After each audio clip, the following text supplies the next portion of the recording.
శుభాకాంక్షలు. నేను ఇప్పుడు మాతృభాషపై కవిత్వం చెప్పడానికి వచ్చాను. మధురమైన భాష మాతృభాష, తేలిలూరు భాష తెలుగు భాష. తెలుగు మాట వినసొంపైనది, ఎంత మాట్లాడినా తరగని సంపదల పయోనిధి. ఎన్ని భాషలు నేర్చుకున్నా మన మాతృభాషే మిన్న. దేశమందు ఎన్ని భాషలున్నా తెలుగు భాష గొప్పతనమే వేరురా చిన్న. ఏముందిరా మన తెలుగు పాండిత్యం కన్నా మిన్న, మన తెలుగు పండితుల మనస్సు వెన్న.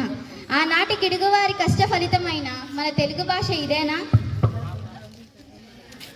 అన్నట్టుగా తెలుగు భాషకు తెగులు వచ్చేట్టుగా ఉంది ప్రస్తుత జనస్వర వీణ. తెలుగు భాష అభివృద్ధికై నా వంతు కృషి చేస్తానని నా ఆన. మాతృభాషపై ఇదేనా కవితా వీణ. చివరిగా తెలుగు భాషను మరిచినవాడు తన తల్లి పాల రుచిని మరిచినట్టే.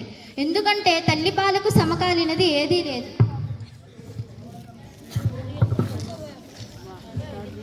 పలుభాష అనే కొలనులో ఉన్న తెలుగు భాష అనే కమలం పువ్వుకు కాండం మరియు ఆకులలాగా మన ఆసక్తి ప్రోత్సాహం ప్రస్తుతం తెలుగు భాషకు అవసరం.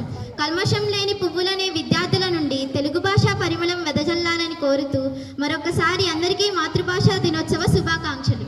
ధన్యవాదములు.